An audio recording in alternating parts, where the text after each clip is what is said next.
I'm feeling good, I got the monkey on my back and now I'm finally free. I gave my life over to Christ, he changed my life and now I'm finally free. Don't have to carry no more weight up on my shoulders, now I'm finally free. Finally, oh yeah. So many things in life I had to give up on, but my God didn't give up on me. No, he didn't. He gave me another chance. Hey, I was blind, but now I see. Oh yeah. I finally gave my life to Christ and now I'm finally free. Anything I need, my God provides for me. I just want to thank you, God, for loving me, taking care of me and my family. I had to clean up when I messed up, starting my life over again. Now I'm finally free. I'm feeling good, I got the monkey on my back and now I'm finally free. I gave my life over to Christ, he changed my life and now I'm finally free. Don't have to carry no more weight up on my shoulders, now I'm finally free. Finally, oh yeah. People talk that what they do and what they say can't stop my moves. Let me say a thing or two about what God can do for you. I know he did it for me, I know that he'll do it for you, because I am living proof of what my God can do for you. People change, but my God won't change. I weather the storm with a smile on my face. Singing hallelujah is the higher praise. Lord, I want to thank you for another year. I've been changed. The angels in heaven done shine my name. Gave my life to Christ and now I'm finally free. Anything I need, my God provides for me. I just want to thank you, God, for loving me, taking care of me and my family. He took the shackles off my feet, now I can dance and now I'm finally free, finally free. This was for the people in the world who believe in Jesus, believe in Jesus. He took the shackles off my feet, now I can dance and now I'm finally free, I'm finally free.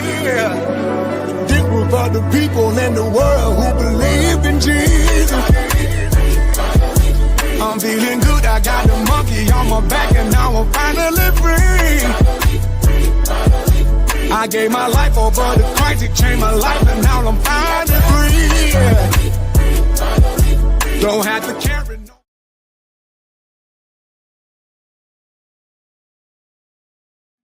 What's going on, everybody? Welcome back to ARP in the morning. I am your host, Wise. Appreciate you all pulling up this morning. Happy Friday to you all.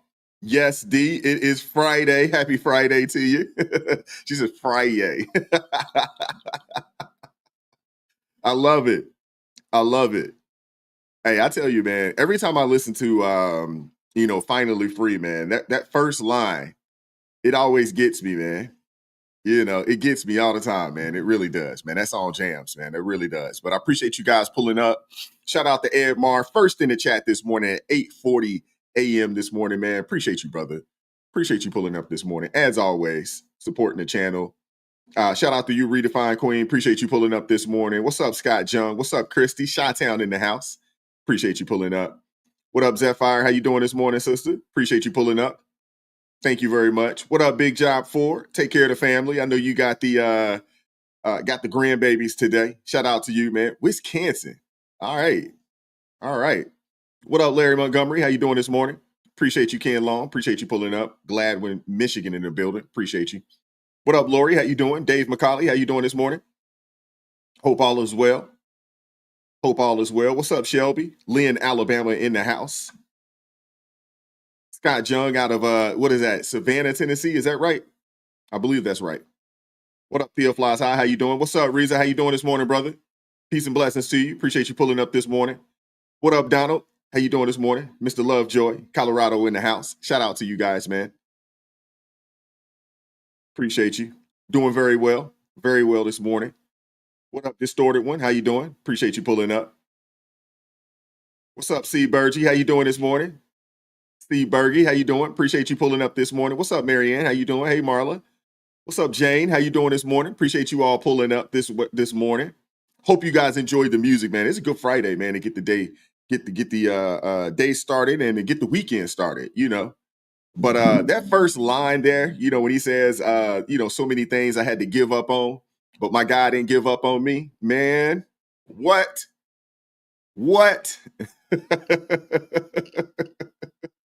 Oh man, it's that first line, man. It gets me every time. You know, there was a time when I was, out thugging and bugging and way back when. You know, I just thank God every day, man. He was keeping me when I wasn't keeping myself. And I got a lot of praying family members, praying mama, praying grandparents, so forth and so on. You know, but you got to thank them. You do. And it's that first line, it gets me every time, man. What's up, Michelle? How you doing this morning?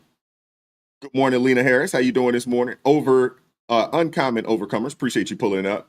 Oh, look at that. Got a chance to catch out a live one. Appreciate it. What up, Hobo Rob? Prospecting. Appreciate you. Voices of the Voiceless. Appreciate you pulling up this morning. Peace and blessings to you. What's up, Elizabeth? How you doing this morning? What up, Baby Lungs? Burnsville, Minnesota in the house. What's going on? What up, Marta Magdalena? Appreciate you pulling up. Good morning to you. What up, Quincy James? How you doing this morning? Says the music hitting this morning. Oh, yeah. Oh, yeah. What up, Billboard Bills? How you doing this morning? Taxachusetts in the house. What's up, Nanny Takes on the World? How you doing this morning? Appreciate you pulling up. Ginger Snaps, Springfield in the house. What's up, Miss Dion? How you doing this morning, sister? Hope all is well. Got to hit us with the morning. Okay. Quincy said he in the office jamming. What's up, Eric? How you doing this morning? Curtis Brown, appreciate you pulling up. China is terrified. Yeah, they are. Yeah, they are. Make sure y'all hit that like button for me if you haven't done so. Deborah Martin. The name of the song is called Finally Free. Tonio Armani is the artist. But yeah, man, really, really good song, man. Like I said, man, that first line, you know, there were so many things I had to give up on, but my God didn't give up on me. Man, that gets me every time. Oh yeah, what's up, Matthew? How you doing this morning? Appreciate you all pulling up. Michelle Roderick, appreciate you pulling up this morning. First live, have been subscribed and watch all your stuff. Love the vibe. Appreciate that. I thank you. Thank you very much, man. Thank you. Appreciate that. Midnight Rider Gary, appreciate you pulling up. Appreciate you pulling up. We have two people from Gladwin, Michigan. What is the chances of that? Do y'all know each other? Y'all know each other? All right, we got Curry, we got Boy Scout Bill. Uh-oh. I got to put it up here. She done changed her name. What's up, Queen Chloe? How you doing this morning? This is hoity-toity Queen Chloe. Hoity-toity. You know, she drinks her Starbucks with her pinky raised.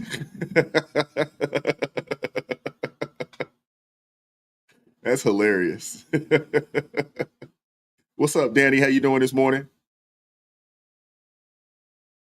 All right. Tabitha Jade Hamilton, appreciate you pulling up this morning. Thank you very much. What's going on, everybody? Yeah, I knew it. Chloe with the Starbucks.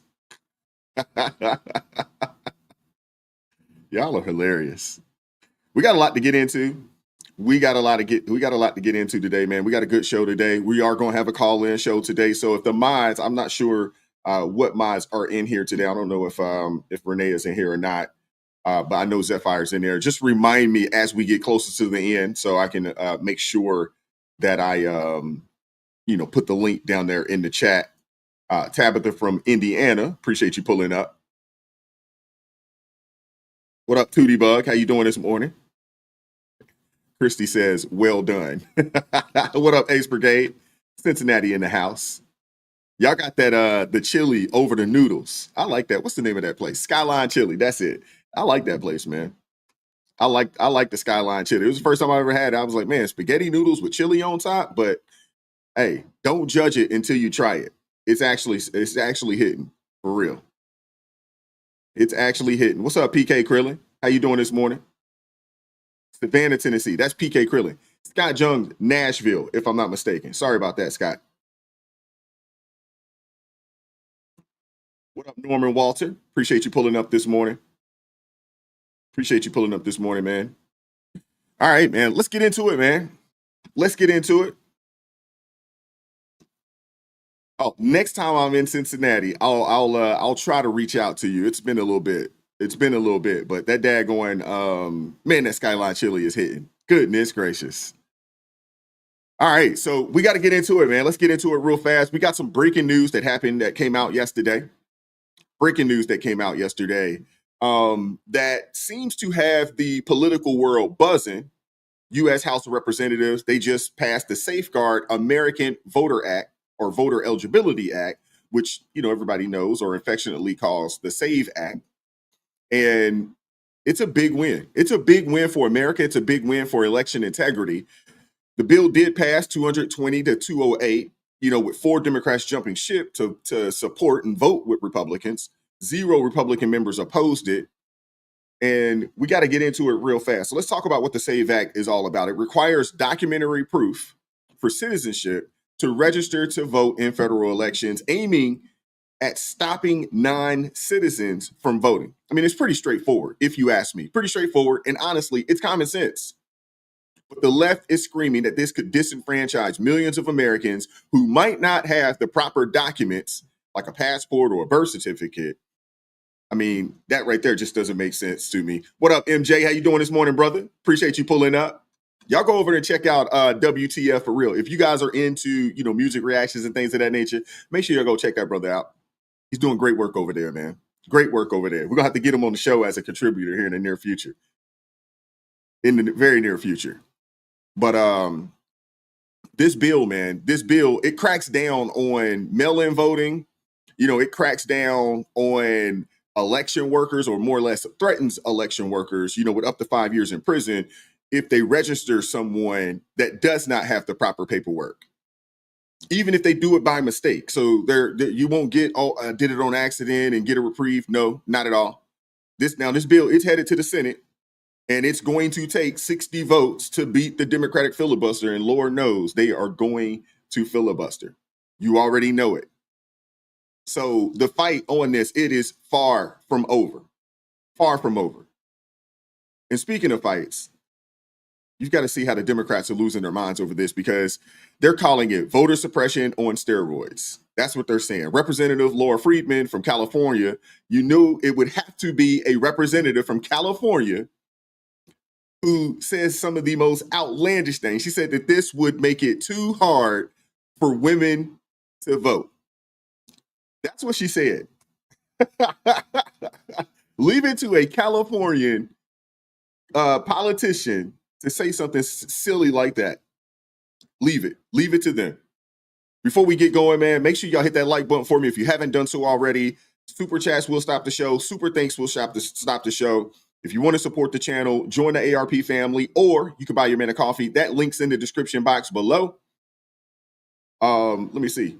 Oh, 2 other things. Anybody that joins the ARP family during the show, we will stop the show. We will acknowledge, and anybody that gifts an ARP family membership, we'll definitely stop the show and acknowledge them. I appreciate the support, the love. Let's get after it. California. Thank you. Thank you, Ranking Member Morelli. I rise in strong opposition to the so-called SAVE Act, a bill that is a modern-day poll tax targeting American women and low-income Americans. This bill bans voter ID. It bans using driver's licenses as voter ID unless they're backed by additional proof of citizenship, a requirement that excludes nearly all driver's licenses and real IDs issued today. Now, for women who have changed their names, often through marriage, this means showing a passport or a birth certificate that may not match their legal name. That would have meant that my grandmother, who had long since lost her birth certificate, would have been ineligible to vote under this bill. In California alone, that would include more than 7 million women. Now, this would force those women to pay $130 just to get a passport they need to vote. With nearly a third of Californians lacking passports, this bill would cost them more than $1.25 billion statewide. If you have to pay to vote, that's called a poll tax, plain and simple. It is also unnecessary red tape for people just trying to cast a ballot. This is a bill in search of a problem. We have enough trouble getting American citizens to vote. The gentleman reserves his time. Shout out to Janice. Hopefully I'm pronouncing that right. Is it Chilton or is it Kilton? I'm not sure if the CH, but shout out to you for joining the ARP family, supporting the channel. Thank you very much. God bless you. I appreciate the support. Thank you very much. Yeah. Oh, yeah. Baby lungs. They've moved from, black people can't get IDs to now women can't get an ID or a birth certificate. And nowadays, obtaining a birth certificate is extremely easy. Even if you've lost it, it's really easy. It's going to cost you, maybe $8 to $10 or whatever, something along those lines to have it mailed to you. But it's not that difficult. This lady had the nerve to get out there and say that women in California would be disenfranchised by this. Ridiculous. So women in California don't drive, bank, fly, buy weed, buy alcohol, or enter into government buildings. That's what you're telling us. That's what you're telling us, Congresswoman Friedman. Is that what you're telling us? Seriously? Is that what you're telling us? You're telling everybody here and the world that women in California are too incompetent to get an ID to be able to drive, to do any banking, to get on an airplane, to buy weed, buy alcohol, or enter any government building. Come on, man. Stop it. Stop it. Why in the world do Democrats continue to assume that people are not capable of getting a daggone ID? And of course, it wouldn't be the Democrat Party if they didn't break out the trusty race card. It wouldn't be the Democrat Party if they did not break out the trusty race card. Y'all know it's coming. Y'all know it's coming. This bill could force Georgians to pay more than $700 million just to register to vote. Y'all, that's a poll tax, plain and simple. And it's blatant voter suppression. Voter suppression by any other name. Mr. Gentlewoman's time has expired. Could I yield? The gentleman from New York? Yes, sir. I'd like to yield an additional 30 seconds to the gentleman has extended. The gentlewoman from Georgia, 30 seconds. Voter suppression by any other name is still voter suppression. This bill violates the 14th, 19th, and 24th Amendments, and is also every tenet of a free and inclusive democracy. I urge my colleagues to vote no on this disgrace of a voter suppression bill. Thank you, Mr. Speaker, and I yield back. Gentleman. What's going on, Renee Suzanne? So you changed your name too. Okay. You thought you knew too. Just so y'all know, I want to throw this up here. You thought you knew too. I don't know if that's proper English, but we'll let you pass. We'll give you a pass. I am formally known as Renee Suzanne. Fear not. Appreciate you, Renee Suzanne, for pulling up this morning. I'm not sure about that name, though. We're going to have to talk about this offline. We're going to have to talk about this. We're going to have to talk about this. But let's unpack this for a second. Let's unpack this quote unquote voter suppression nonsense that these Democrats are pushing. Because they're claiming that the SAVE Act violates the 14th, 19th, and 24th Amendments. This is classic left-wing, far-left, progressive fear-mongering. First they say it violates the 14th Amendment, equal protection clause, because it disproportionately impacts minorities, women, and low-income folks who may not have a passport or birth certificates. Groups they claim are less likely to have these documents. That's what they say. They argue that it creates an unequal barrier to voting since 21 million Americans lack easy access to proof of citizenship, according to the Brennan Center. Then there's the 19th Amendment, which guarantees women the right to vote. And they're saying that this bill will make it harder for women, especially the 69 million who've changed their names after marriage and might not have a matching birth certificate. And finally, the 24th Amendment, which bans poll taxes. I mean, they're calling these, the cost of getting these documents like a passport, they're calling it a modern day poll tax. You can't make this stuff up, man. You can't make this stuff up. I mean, first off, it's not voter suppression. It's election protection. Non-citizen voting is already illegal, and the SAVE Act just enforces that with common sense ID checks. The left's acting like Americans are too helpless to get a passport or a birth certificate. I mean, they're playing a race card and gender cards because they really don't have anything else to play. This is it for them. And they're just mad because they can't control the narrative anymore. And the amendment claims that they're making, I mean, it's a stretch, a total stretch, because the 14th Amendment doesn't mean that you get to skip basic eligibility rules. The 19th, isn't a free pass for women to avoid ID laws. And the 24th Amendment was about direct taxes, not the cost of a document you already need for a million other daggone things in this country. Democrats are losing their minds. They're losing it because they know that this bill exposes their weak spot. They'd rather pander to their base with identity politics than secure our elections. Think about that. They would rather pander to their base than secure elections. They want illegals voting, plain and simple. And the left's unhinged meltdown, it just proves that they're scared of a fair fight. All this bill does is simply ensure that those voting in the United States elections are U.S. citizens. That's all it does. So their hysteria, honestly, should tell you everything that you need to know. A hit dog will holler. A hit dog will holler. All of them out here, acting like this, getting up here saying that, oh, this is going to disenfranchise women. This is going to keep women from voting. If you're a woman in the Democrat Party right now, you should be, I mean, honestly, you should feel disrespected. You should be upset that they think that lowly of you. Shout out to Edwin Mendez. He says, good morning. Good morning, Dub. Keep it up, Wise fam. Give us a clean joke. Plenty of subject matter on the left. Hopefully I said that properly. Y'all got to work with me, on these super chats, man. Goodness gracious. Make sure I didn't miss anybody else. But yeah, honestly, women should be offended.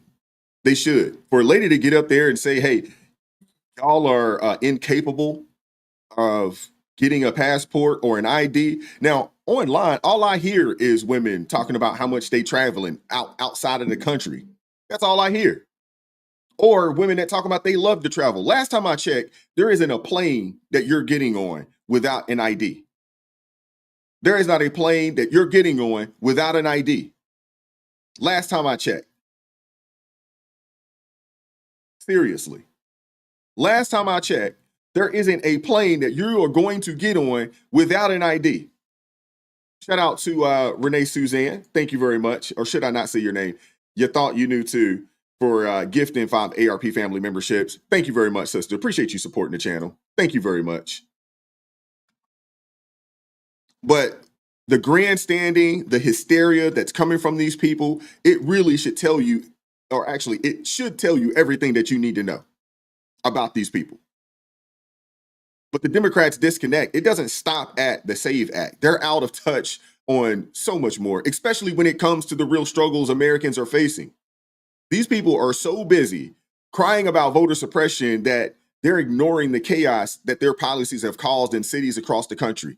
Take Chicago, for example, where residents are fed up with the Democrat sanctuary city policies.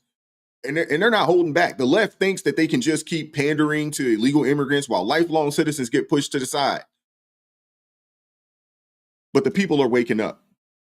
The people are tired and the people are waking up. And it's about daggone time.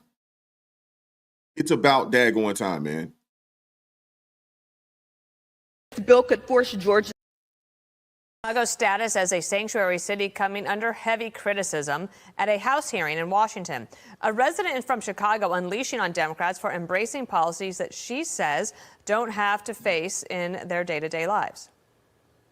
I don't want anybody who crossed over here illegally unvetted. I don't want them in my community. The Democratic Party is so far from reality. They go in their gated communities. I don't see any of those people that's advocating to keep these people here. I don't see them in their house and their communities. Joining us now is Fox News contributor Karl Rove. You could tell she feels all of that. She's not reading it. Jasmine Crockett, a congresswoman from Texas, had this to say, though. My Republican colleagues are here using today to continue pushing this false narrative of sanctuary cities harboring criminals. Yet right here in D.C., we have a 34-count felon being harbored in the White House. The hypocrisy coming from your side of the aisle over concerns regarding lawlessness is outrageous. I feel like the Democrats seem to be, especially Jasmine Crockett, are just talking about something totally separate from what the young woman was saying from Chicago. Shout out to You Thought You Knew Too, gifting another 5 ARP family memberships. Y'all make sure y'all show Renee some love in the chat if you received one of those gifts. Y'all make sure y'all show her some love. And shout out to the young lady out of Chicago. If I'm not mistaken, I believe her name is Danielle Walters, and I believe she got married. And I can't, right off the top of my head, it's going to come to me here in a little bit, her last name. But she laid it out, plain and simple. Plain and simple. And the Democrats, they still don't get it. They still don't get it. She called them out for turning Chicago into a disaster zone with their sanctuary city policies, schools packed, crime soaring, housing disappearing, all while lifelong residents get ignored for the sake of illegal immigrants. And what do the Democrats do? They bring it back to their usual BS, identity politics and excuses. And instead of addressing the real issues, yes, her last name is Walters. Yeah, Danielle Carter Walters. She's solid. What's going on, Kenneth? How you doing this morning, brother? Appreciate you pulling up. But Danielle, yeah, I mean, she's addressing the real issues, man. And Mrs. Walters, I believe, well, she's got 2 last names. Mrs. Walters, you know, she's talking that, you know, they'd rather cry systemic racism or voter suppression with the SAVE Act, you know, like we saw earlier, opposed to address the issues that a lot of the people that live in their districts have. I mean, it's the same playbook, man. Dodge the problem, play the victim card, and hope nobody notices that they're failing the people that they claim to represent. The Democrats are so busy pandering to their elite donors and pushing their open border agenda that they can't see the forest from the trees. Sanctuary cities like Chicago are proof that their policies don't work. And their meltdown over the SAVE Act shows they're scared of losing the votes that they've been banking on from non-citizens. They're not fighting for Americans. They're fighting for power. And Miss Danielle Carter Walters, she exposed it. She exposed it in a way that they cannot spin. And I'm glad that is happening. She's been out there in Chicago stomping for a long time, and it's her and a few other people that are a part of that, what do they call it? Chicago Votes Red. And it seems like, I don't know for the folks out there in Chicago, but it seems like that movement is growing. That movement is growing. Now, I haven't heard of anything or another candidate out there, because the thing is, when it comes, you got to put your money where your mouth is. When it comes to these potential candidates, you got to put your money where your mouth is, and you have to support the candidates that you believe will further the agenda that you want them to further. It can't be a situation where it's a lot of talk and you're not willing to put your money behind the proper candidates. It can't be that anymore. There are so many people that complain, but they won't do anything about it, but they got a lot of complaints. So I'm not for certain, you know, if there is anybody on the Republican side that is running against Mayor Brandon Johnson out there. I'm not sure if that's happening yet. When it does, if anybody finds out if there is a candidate out there that's either independent or a Republican that does plan to run against whoever Chicago puts up there at the Democrat Party, please let me know. I'd love to get them on the show and interview them and pick their brain, and maybe we can help, support them in their candidacy as well. But what we do know, about a lot of these Democrats, man, they're disingenuous. They're disingenuous. It brings me to another story. Excuse me. The Democrats are finally calling for the banning of stock trading for members of Congress. They're finally doing it. But the question is that I have is what took so long? Why is it that, there's a sense of urgency now, to do something along these lines? Why? I want to know.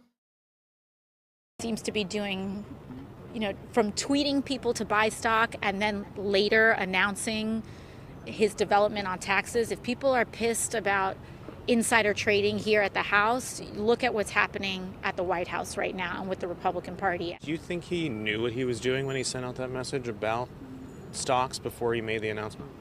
It sure seemed like he did. I don't think that it was a coincidence.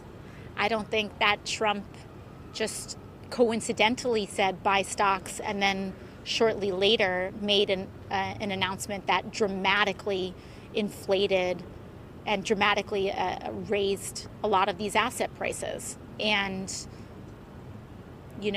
I've heard murmurings on the floor that there may have been people that knew that this was coming. And I'm very interested in seeing some of the stock disclosures that come out when those reports are due. And I'm very interested in what members of Congress have been buying and trading stocks in the last 24 hours prior to this tariff announcement.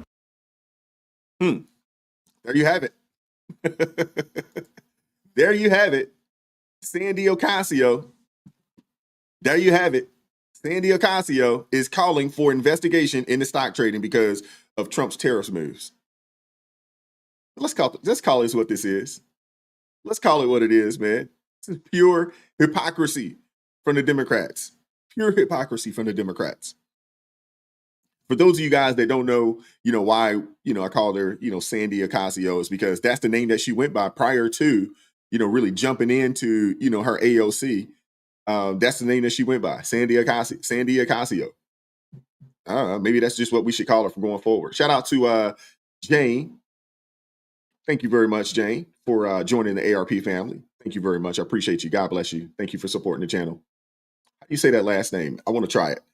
Fecto? Is that? Hopefully I'm pronouncing that right. Let me know in the chat if I'm pronouncing that right. Jane Fecto. But thank you for supporting the channel. Goodness gracious, man. But the hypocrisy from these people is unreal. It's unreal. Seriously.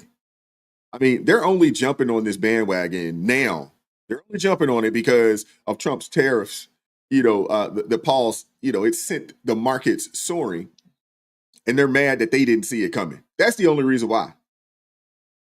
That's the reason why. Thank you, Jane. Okay. Thank you. I pride myself in being able to say names properly, but sometimes it doesn't necessarily happen. But thank you very much for letting me know. But I just find it's very rich that AOC suddenly worried about insider trading. It's very rich. She's talking about, she wants to see stock disclosures from Congress members, in the 24 hours before Trump's announcement. Really? Where was this energy when Nancy Pelosi was raking in tens of millions of dollars trading stocks better than Wall Street pros? Where was this energy at?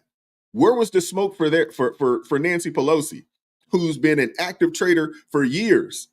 And studies show that Congress members, consistently outperformed the market. Consistently. Yet the Democrats didn't care when their own were cashing in. This isn't about ethics, man. It's not about ethics. It's about politics. The Democrats are just salty because Trump's deal making exposed their own games. That's it. Congressional insider trading has been a problem for a long time, and they barely even batted an eye. I mean, they're good with insider trading until Trump.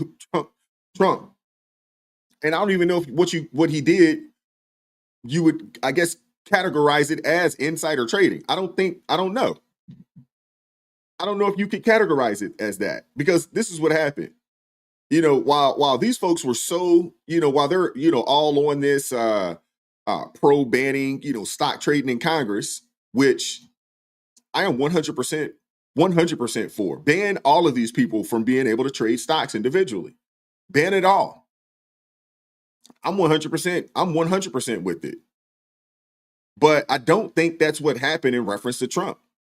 He made a post on social media that it's a great time to buy, and then hours later, he announces a 90-day pause on tariffs, except for China, which gets hit harder. And then, boom, the market surges. Now, last time I checked, insider trading is sharing secrets on the low and not telling anybody. He did this publicly. This wasn't behind closed doors. This wasn't, some secret, message where only a select handful of people know. He put this out publicly.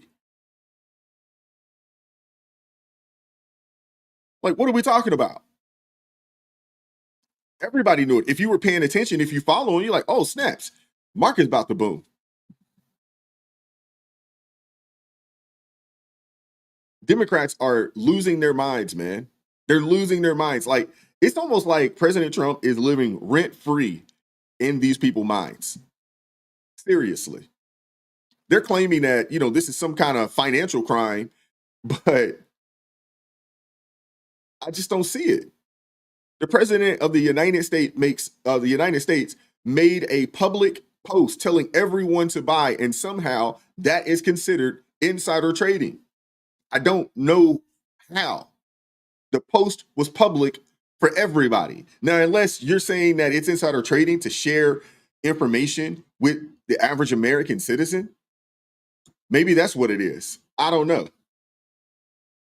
Shout out to Edwin Mendez for the $4.99 super chat. Says, in Chicago, we turn names into a single letter. Dub means wise. Got you. Short for wise. Okay, you got to clarify that. Man, you should have clarified that earlier. Appreciate that. I know you're a Christian brother, but we need a good, clean morning joke. Got you. I don't know if I have any jokes today. I don't know. I'll think of that. Maybe something will come off the top of my head. But yeah, you got to clarify that early. You got to clarify that early. We all learned from Chicago. But appreciate you, man. Thank you very much. Oh, man. Let's keep it going. Well, that's the other thing. You know what? I want to throw that up here real fast. You're absolutely right. He said it's a good time to buy, not a good time to buy stocks or a specific stock. And that's typically insider trading. It's telling you, buy a specific stock, not just buy. So I don't know what these people are talking about, but they're looking for anything, man. They're reaching. Seriously. Since when does warning the entire country count as secret information? Since when does warning the entire country, or not warning, what's a better word for it? Since when does notifying the entire country that, hey, it's a good time to buy, considered secret information? You guys want to talk about insider trading? Let's go there for a quick second. Because if that's what they're mad about, maybe they should look at Congress, where the real insider trading business is happening, and it's business as usual with these people. Do you guys remember the Visa IPO deal? The Pelosi got in early, right before legislation that would have impacted credit card companies conveniently. It conveniently stalled in Congress. And they made a fortune. And that wasn't the only time. Between tech stock swings and chip maker trades, Paul Pelosi practically runs his own hedge from his living room. And now the same Democrats who said, it's a free market when they were getting rich off of these deals are suddenly concerned about ethics because Trump said buy low before the stock soared. And these people are hypocrites. I'm convinced that they are enemies to regular working class Americans. What's going on, B? How you doing this morning? Appreciate you pulling up. What's up, Eric Smith? How you doing this morning? Yes, it is. It's raining again, unfortunately. Mr. Largy says, great show, a wealth of information, brother. Keep up the awesome work. Appreciate you, man. Thank you for the $5 super chat. Thank you very much. Appreciate the support. Uh-oh. Come on, Reggie. Don't get in no trouble today. Oh, man. I don't understand these daggone Democrats. I really don't. But if the Democrats are serious about investing insider trading, if they are serious about it, they can start with their own team. Let's see if they're willing to go digging into Pelosi's trades or the hundreds of other sketchy moves made by lawmakers across the aisle. My bet is that they won't. AOC is just grandstanding. She just talking because this isn't about accountability with them. It's just about this is another smear job on President Trump. Simple as that. And now you've got lawmakers like AOC and Elizabeth Warren pretending to be outraged. No one in Congress should be allowed to trade individual stocks. No one in Congress should be allowed to trade individual stocks. That's what they're crying right now. But conveniently, after years of of silence, while their own colleagues profited, it's just so rich.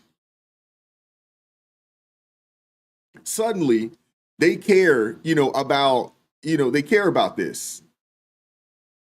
Suddenly, all of a sudden, this is a big deal. This is a point with them. Man, I honestly, this is just another, politically useful, quip for them. They don't have any real intent on doing this because if they did, I mean, and this is both sides of the aisle, okay? They're all guilty of it, if you ask me. And it's something that you get no argument from me. And I'm sure most Americans would say, hey, we got to sit back and watch the market no different than the rest of you guys. Y'all shouldn't be able to trade stocks based off of the information that you're getting, which is insider information because it's information that only people, within your circle has been able to obtain. And y'all have made millions off of it. Like I said before, I am all for banning individual stock trades in Congress. I'm all for it. If you're in public office, you should be serving the people, not day trading your way to a beach house. You want to invest in broad-based index funds or ETFs, exchange-traded funds, or you want to invest in mutual funds. I don't have a problem with that because you don't have any control over the buying and selling, of that. But no more buying and selling individual stocks based on inside information that the rest of us don't have access to. If you can't give up your Robinhood account, maybe Congress isn't the place for you. But don't act like this is some noble cause when it's just clearly just another way to go after Trump. If Democrats really wanted to fix the system, they'd bring Republicans on board and they would get it done. There's bipartisan support for this. There is. And the American people are with it as well.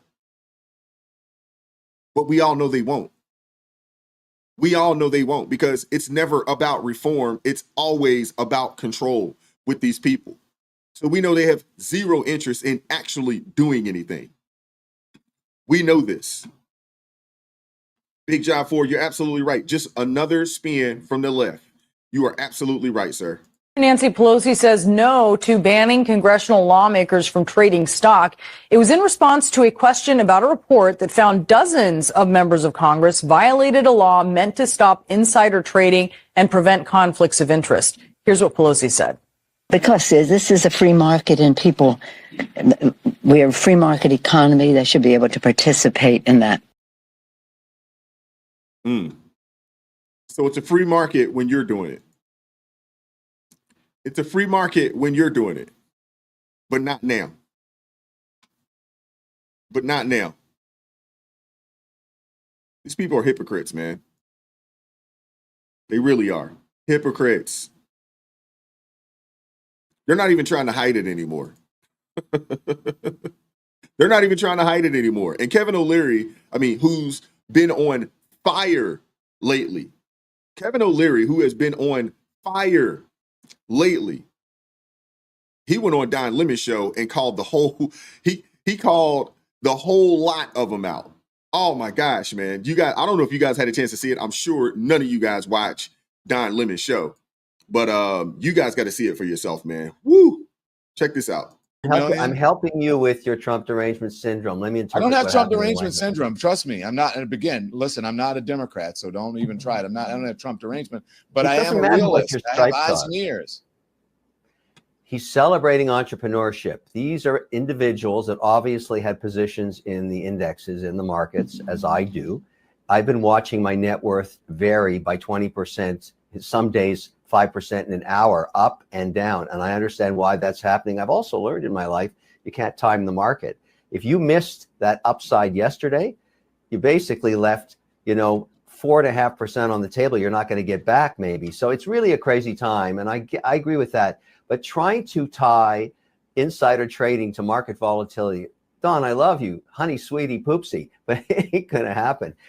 None of this stuff has any teeth, any traction. And All right. I don't even think it'll get investigated because it's so obvious what happens here. Kevin, sweetie, dearie, I'm just asking the questions. I mean, look, when you get major Well, news I'm answering you. organizations No, it doesn't bother me. And I don't think there's anything important here. That's what I think.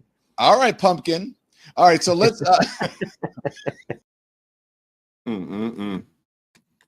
Okay, so Don Lemon says he's not a Democrat.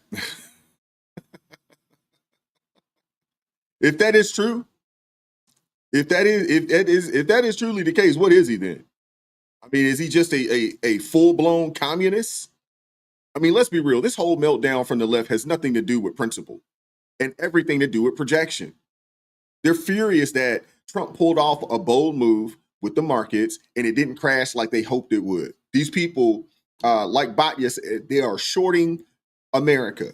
They are betting against America. They're pulling, they hope to pull a Jesse Livermore. That's what they hope to do. They hope to pull a Jesse Livermore. These people have been shorting America, betting against America, betting against President Donald Trump. That's what they've been doing. And for those of you guys that aren't familiar with Jesse Livermore, if you've read there's a book out, it's an old book. If you're into stock trading and things of that nature, all of these guys, I think it's called Diary of a Stock Operator. It's a very old book. It's actually a really good read, but Jesse Livermore, he shorted the American economy right before the Great Depression. Dude made upwards of a couple $100 million during that time frame. He lost it all, ended up, dying broke or whatever, because he couldn't just stay out the markets. But great book, if you guys are interested, in a good book about a stock operator who basically came from nothing, pretty smart guy, and made a lot of bread multiple times, shorting the American economy. It's actually a pretty good book. But these daggone Democrats, they are they're reaching. They're reaching big time. They're reaching. Accusing Trump of insider trading. I mean, I just find that very, very rich. I find it very rich coming from the same folks who've been playing games with the market from Capitol Hill for years. But we know better. All of this is happening because the administration's actually providing results. From the whole tariff play to the new inflation numbers, the Democrats are trying to grasp at straws. They're trying to do anything to, save face. That's what they're doing. Prices month over month. So this was actually a drop of 0.1%, negative 0.1%. That's the first time we've seen that since COVID. Year over year, the annual inflation rate was at 2.4%. This was also better than expected and a 6-month low, moving in the right direction. As far as why this happened, there's a few drivers. One thing that really played a role here, as you can see the trend here, the inflation rate dipping a little bit. One of the drivers was energy. The fact that gasoline prices did not move up like they usually do in the month of March, that really helped the inflation. I love it, man. I love it. I love it. We're back. We're back to better than expected in every economic report that's out there. We're back to better than expected in every economic report that is out there. It's almost as if, it's a coincidence given who's, in the White House. Gas prices have stabilized, energy costs are holding, and economic fears are beginning to recede. And this is, thanks in part, to President Donald J. Trump's economic policies starting to take root. Policies that Democrats swore would tank the market. That's what they said. It would tank the market. And we're starting to see, in some places, gas prices come down. It turns out that these Democrats are wrong again. Again, like I said with Jim Cramer, whatever he says, you should probably do the opposite. If you do the opposite, you're going to win when it comes to Cramer. Seriously. You have financial analysts, calling out the media for downplaying these wins just because they came under Trump. When the numbers look good, suddenly the press goes silent. But voters aren't stupid. They see what's happening. And hopefully, it's only up from here. Hopefully. In another major win, the House also passed a budget resolution that makes Trump's tax cuts permanent. That is phenomenal. I told you not to doubt us. The media always does. The Democrats always do. But we get the job done, and we're really grateful to have had the big victory on the floor just now. It was a big one, a very important one. The big news today, of course, is that we passed the budget resolution. We adopted the Senate's amendments to the resolution, holding in place all of the commitments and the instructions, the guidelines that the House originally enacted. And that was a big step, because that will allow us now to move forward, to have our committees actually drafting the one big beautiful bill. There's a lot of work ahead of us, and we're really excited about that. In November, the American people delivered unified government to the Republican Party. They returned President Donald J. Trump to the White House. They gave us control of the House and the Senate, and we are going to make good by that. We have a big responsibility. In the budget reconciliation bill, the reason we call it the one big beautiful bill, everybody in this crowd of journalists knows that all the components that will be in that. We're talking about ensuring that the border is secure, having the resources that are necessary to do that. We're talking about getting the American economy going again by reducing regulations. We're talking about restoring peace through strength and making sure we have the measures in place to properly fund those priorities. We have a lot of things, American energy dominance, all the components that will make things better for Americans, drive down the cost of living, and get our economy really going again. And of course, not the least of which, the big components of the one big beautiful bill is to ensure that we don't have the largest tax increase in U.S. history all at once, which is what would happen at the end of this year if we didn't accomplish this mission, because the Tax Cuts and Jobs Act, the tax cuts from the first Trump administration, as we know, would expire. So a big day for us. We will now get the committees operating on all cylinders. They'll be working over the 2-week district work period that encompasses Passover and Easter. They'll take a couple of days off for those holy celebrations, and then keep their sleeves rolled up and get right back to work. The committees in the Senate and the House will be working in a collaborative fashion. We've explained this, that this really is a one-team approach by Republicans in both chambers. I'm so grateful to Leader Thune and his steady hand of leadership. We had a joint press conference this morning making our commitments known of what we're going to try to do. And that is ensure real savings for the American people, because we have to do that. We have a responsibility to get our country back on a sound fiscal trajectory, and also make sure that we ensure and protect those essential programs. All righty. So Speaker Mike Johnson called it a win for fiscal responsibility and national priorities: border security, energy independence, peace through strength, and tax relief for working Americans. Now, in the final vote, it was tight, 216 to 214, with 2 Republicans voting no, as expected, but it still passed. And President Trump praised the move as historic. Over on the Democrat side, though, Hakeem Jeffries came out and actually said that the bill only passed because 2 Democrat lawmakers died in the past month.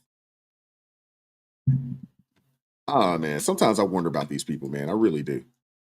Sometimes I wonder This about these initial people. budget resolution should have been a slam dunk for Republicans. They had to pull the bill down off the floor last night and barely struggled to pass it today.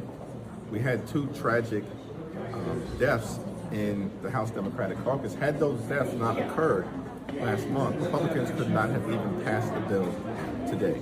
So it's going to be very difficult for them because once the committee process starts, they can no longer pretend as if they're not intending to cut Medicaid and nutritional assistance and hurt veterans all across the country. Okay. And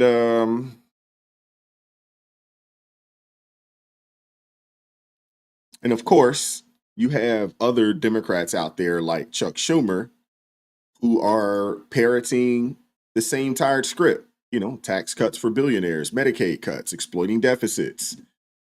But the numbers just don't add up. This isn't about gutting benefits. It's about putting America first and bringing sanity back to the budget. So yes, you know, our friends on the other side over there, man, I mean, they're in full meltdown mode. They're in full meltdown mode because things are working. Things are getting better. And they simply can't handle it. That's really the case. That's really what it is. I mean, they're struggling to respond to all this winning, which brings me back to China and these tariffs. You know, a lot of these pundits, you know, on the left, it's almost like, you know, they're cheerleading for China now just to spite Trump. And Bill O'Reilly, well, I mean, he's been calling him out. I just don't understand why legacy media cares more about China or any other country, you know, for that matter. I don't understand. I don't understand. I really don't. I don't understand why they care more about other nations than our own. I just don't get it. It doesn't make sense to me. But, you know, maybe I'll never know. At 7 o'clock, I turned on CNN. I wanted to get a wider look at reaction to what Trump did today. And the anchor at 7 is a very smart woman. She's an ideologue for the left, but she's not a nut.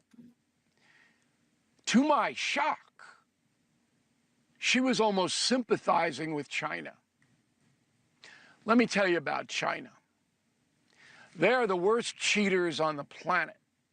They steal, every untoward thing that you could do economically, they do. Every year, the United States sends $300 billion more to China than they send to us in trade. $300 billion. Ireland, with a population of 5 million, takes more U.S. goods than China.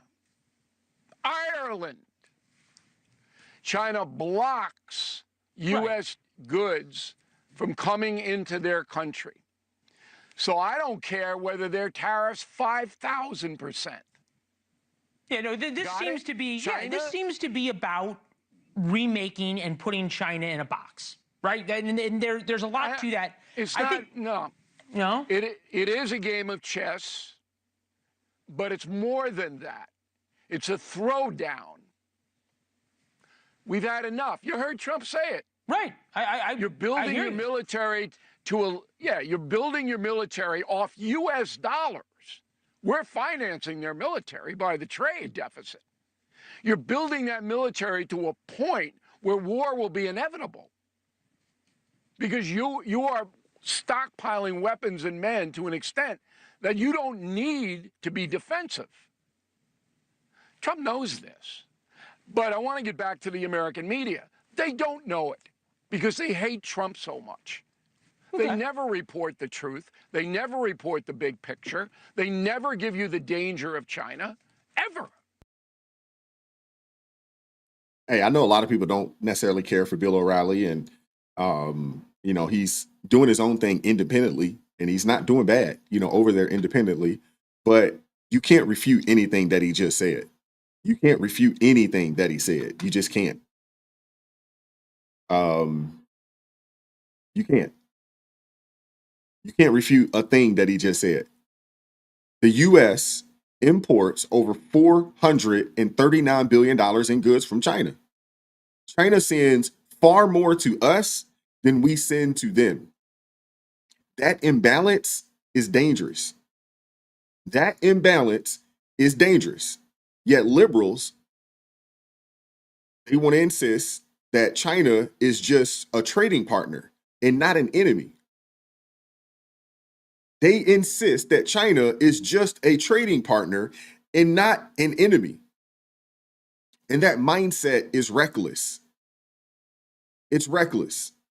If conflict ever erupts and China cuts off exports, we'd be in serious trouble. It's a full-fledged national security issue. Trump is trying to avoid that outcome by reshoring manufacturing and pushing for fair trade terms. That right there is called leadership. That's leadership. Even if it's not pretty, the bottom line is this: Trump isn't running for a third term. He's not worried about being liked. He's doing what he thinks needs to be done. You got to think, President Trump is thinking about, if he's being selfish, he's thinking about his children's children and his great-grandchildren. He's thinking about that. What kind of nation are we going to leave, not for us, but for our children's children, our grandchildren, our great-grandchildren? What kind of nation are we leaving to them? That's what this is about. President Trump is doing what he thinks needs to be done. And the thing is that he can do it like this because he's not worried about a third term.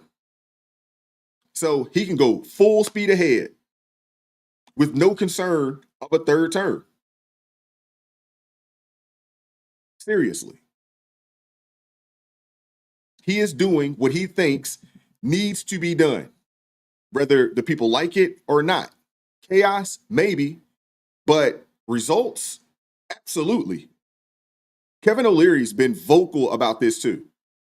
He's been very vocal about this. He thinks the tariff rate is way too low. He thinks the tariff rate is way too low.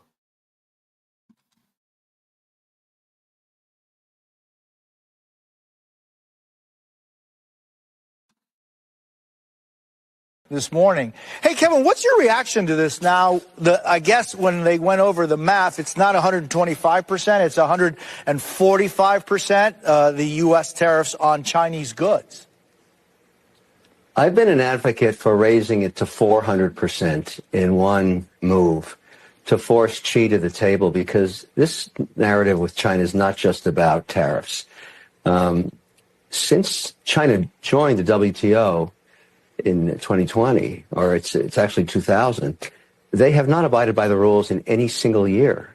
There is no way you can figure out or settle a trade dispute with them, although they said they'd agree to do that. They never did.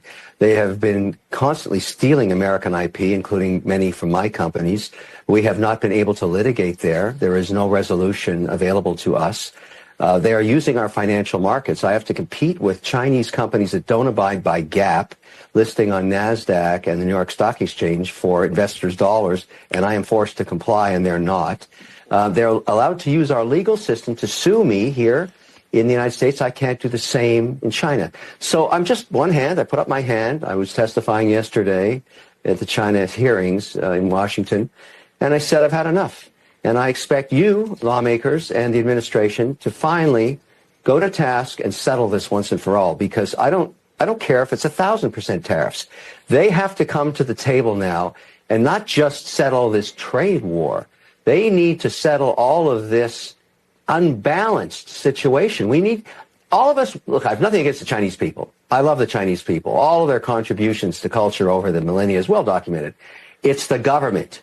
They cheat, they steal, they don't play by the rules, and I've had enough. And so I would like this thing worked out. I don't care about the volatility. I don't care if Trump ratchets it up 25% a day. What do you mean? Wait, Kevin, what do you mean you don't care about volatility? You know what? Let's let that play a little bit. Let's let that play a little bit more. If volatility has a direct impact on us as consumers. Because we have to fix this problem once and for all. It's killing us. It's killing small business in America. It's killing large businesses. all the IP these guys steal. You go back and look at all of their technological advancements, and this is a personal estimation, you're going to find source code from American companies back 4 decades ago. These guys don't play by the rules. And administration after administration, whether it be European or American, have not dealt with this. It's enough. We've got to solve this problem. Okay. Now, if we have to squeeze Chinese heads to the wall, as I said yesterday when I was testifying, so be it. I'm willing to live with the volatility to get the long situation settled. I want to compete in China. I want to open up those markets. I mean, it doesn't sound like rocket science what Kevin O'Leary is talking about. It doesn't. It doesn't sound like rocket science, you know, in reference to what Kevin O'Leary is talking about. It just doesn't.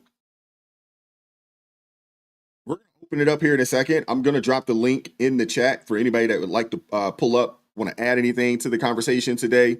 Anybody want to ask any questions or just anything you want to get off your chest today? I'd love to hear from you. We're going to open that up here in a little bit. And give me 1 second. Let me go ahead and do that right now here.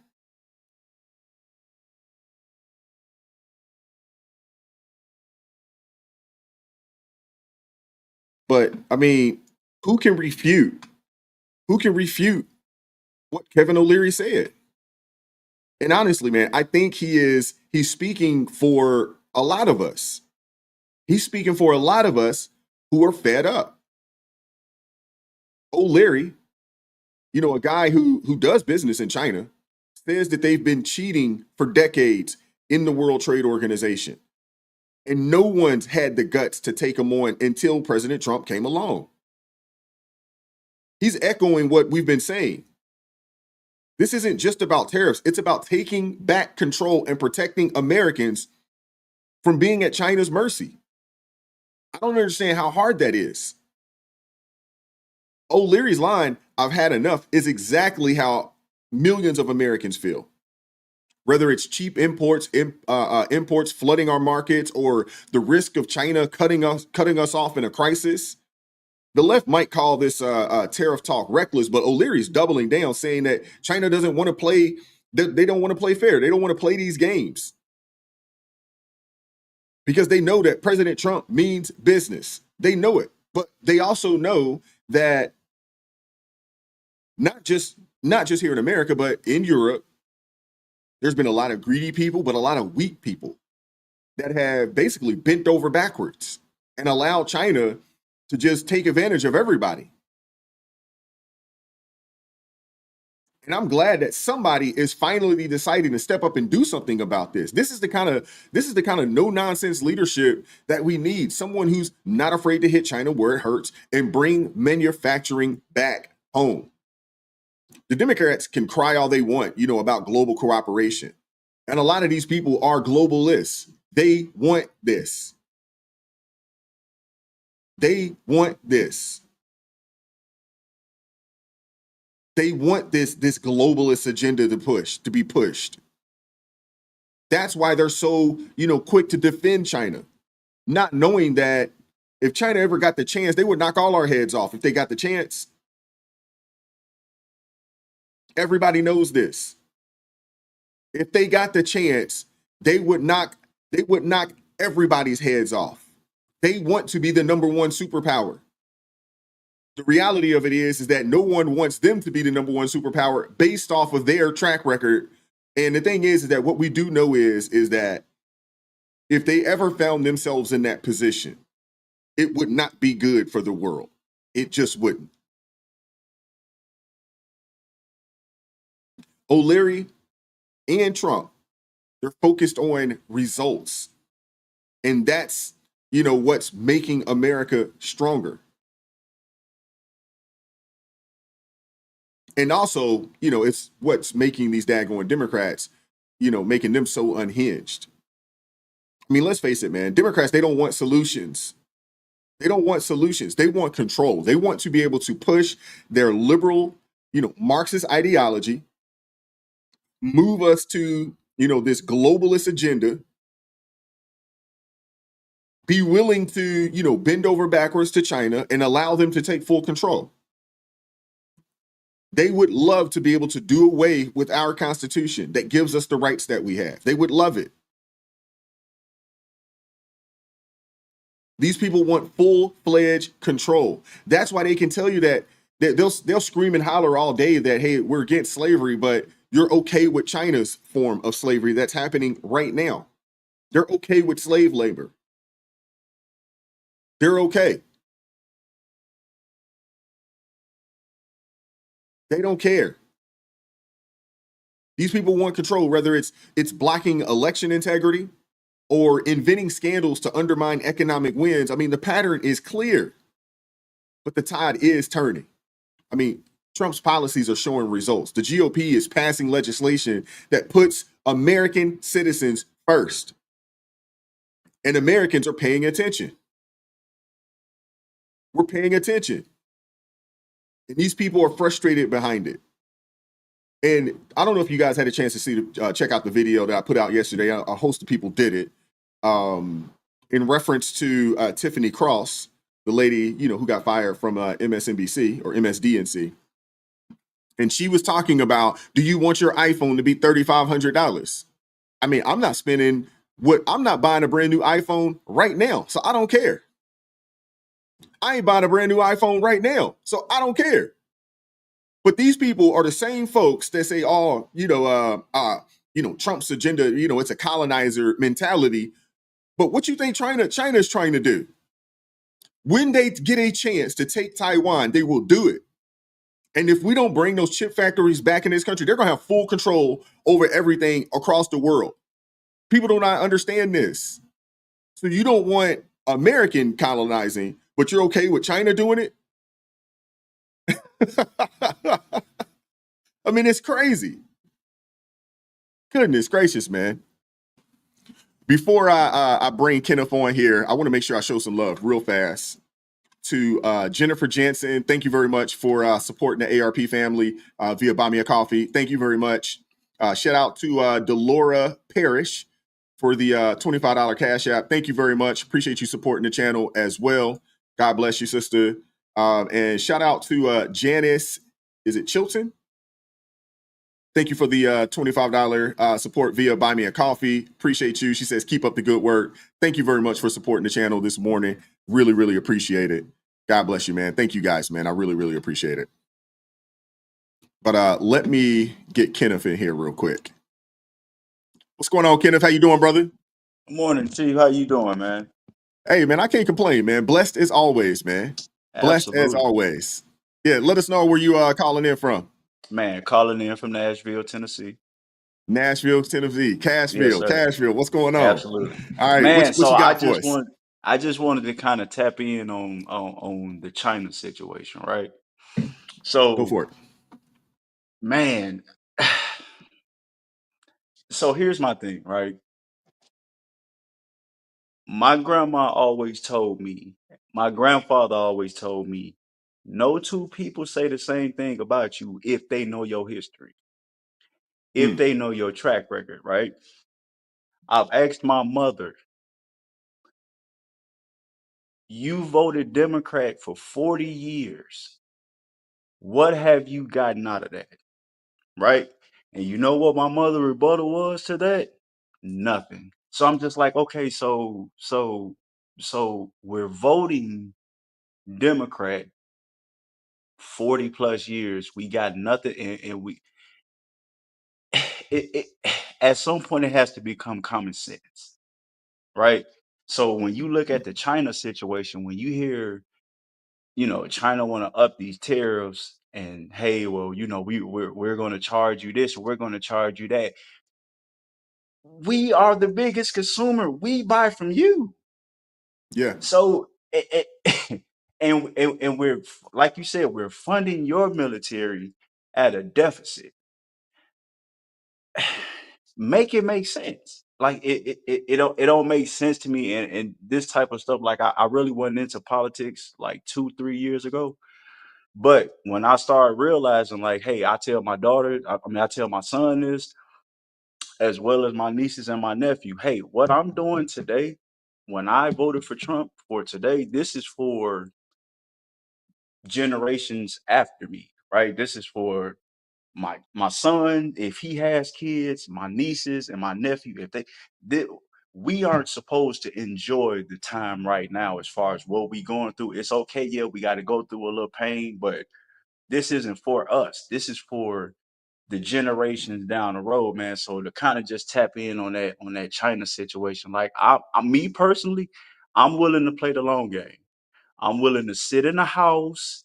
I'm willing to go to the store and meal prep and spend 50 and 60. I'm willing to save every dime that I got to until we get done with this trade war. But like I said, me personally, I support Trump 1,000%. I believe in what he's doing. I believe he's letting them know, like, man, look, we coming in here with size 25 shoes on with the wingtip, and we gonna swing everything that we want, everything that we deserve. Yeah. We want everything that we deserve, and for people not to understand that, it bothers me because it's just like, man, what is your thought process when you Mm-hmm. when you looking at this? What is your thought process? Like, Yeah. what is it that you're not getting? Well, I mean, it's easy to think like that when when you don't have children. So when you hear a Tiffany Cross who's not married, who doesn't have children, when you hear a Jasmine Crockett who's not married, who doesn't have children, they're thinking about themselves. They're not thinking about the next generation because they don't have a next generation. Now, I would assume that they might have some nieces and nephews out there, but they're not necessarily thinking about that. And the Right. reality is this. The reality is this. What we do know about China, if they get the opportunity to do so, they will knock all our heads off. You see what they're doing in Absolutely. Africa right now. You see what they're doing in Africa right now. They are not Absolutely. playing with those folks. They've gone over there and they're taking over there in Africa in a multitude of countries. So Listen, people act like these people are like they're an ally. Like, no, they're not an ally. Go read their literature. See, the thing is that we're not used to playing the long game. China, they were writing about this 50 years ago about their plans. They're playing the long game. We don't understand that because so many of us, we live in this microwave society and we think that things are supposed to happen immediately. Everybody's looking for a way to get rich tomorrow, not well, thinking about it's going it's to take you that 5, instant 10 years. gratification. That We instant live in a gratification. society. Absolutely. We live in a society to where instant gratification is instant gratification, attention. These are more important than money itself, right? Mm-hmm. So that's why you have to, like I said, at some point you have to go out there and do the research for yourself, right? Yeah. You can't just take everybody's word for it, man. And like you said, with China, they would wipe us out if they wanted to. If they Yeah. could, they would do it. And here's the thing: it's just like, okay, I just try to get the people to understand, like, hey, so understand this. People from other countries have more rights in your country. You wouldn't necessarily get the same treatment back in their country. They'll treat you Oh, as such. oh, you get no right. There's nobody going to China opening up businesses over there. You're not going over there opening up nothing. It's not happening. You can't It's hardly. not allowed. It's not Yeah. happening. And if they do, they want you to, hey, well, if you're going to do business over here, then you need to let us in on that. And if you let us in on that, then all right, we'll decide to we'll take some of the shackles off and take some of the restrictions off. However, once we steal the information that we needed, oh, okay, yeah, no, well, it's man, it's like the modern day bully. And it's just like, in Mm-hmm. my mind, the way I think, how are you going to bully the bully? Yeah. Yeah. So It's crazy, that man. was just my It's spiel, man. I don't want to hold you, man. Like I said, no worries. No I'm worries. always trying to chime in with you, man. So, man, I peace and appreciate it. blessings, man, to you, everybody in the chat, man. Love y'all, man. Y'all be safe. Happy Friday. Have a good weekend, G. All right, man. Thanks, Kenneth. Take care, bro. Yes, sir. All right, EDH. I seen you was in here, man. Go ahead and pull up. Anybody else that would like to pull up, man? Shout out to Kenneth, man, for pulling up this morning, adding some context to the conversation today, man. Shout out to that brother there. That was awesome. That was awesome. Eric, I know you like to pull up. EDA said, thanks for the call in, bro. Good. All right, perfect. Yeah, that was good. And Island Girl, you're absolutely right. The last time I went to Jamaica, it's been a couple of years, but the last time I went to Jamaica, oh man, Chinese folks are everywhere in Jamaica. And I heard that a lot of these resorts that y'all like to go to, I heard that the Chinese own a large majority of those resorts over there. Now, I don't know how true that is. If anybody is from that area, Island Girl, if you're Jamaican, I'm not sure if you are, but chime in the chat, let me know. But that's what I heard when I was over there, that, Chinese have come over and they have, bought up a lot of the resorts and things of that nature. That's what I heard. I don't know how true it is, but let me get EDH up in here. What's up, EDH? How you doing this morning, brother? What's going on, man? Can you hear me? Yes, sir. I can hear you just fine. All right, cool. I Yeah, don't know man. I what to appreciate talk you. about. I appreciate Whatever you you pulling want. up. So Throw I guess something my at me. question to you, yeah, I got it. What are your thoughts, on China? Obviously, they played a long game, but what are your thoughts on, or what kind of conversations are you having, with either family members? Hey, Chris, pull up today. Pull up today. The link's in the chat. I was talking to my guy Chris there. But Yeah, no, go what on. kind of conversations are you having, with Oh man, either dude. friends, family members, about this China situation, or in reference to the tariffs, just explaining to them, how we've been getting beat. Well, no, like my living situation is not very good. I live with a Democrat, and yeah, explaining things to these people is impossible. So I can't really speak on that subject. I try to tell them the facts, but they don't want to hear them, and that's all there is to say on that. That's Got all you. I got, man. Understood. What's the next one? You Next got anything question. else? Well, Yeah. yeah, I do. Well, I want to get your All right, thoughts. cool. What are your thoughts, on China? What are your thoughts on anything that Kevin O'Leary said in the sense of, they lie, they cheat, they don't play fair, and Yeah. Well, ultimately, no, he's their agenda. 100% correct. What are your thoughts? Yeah, he's 100% correct.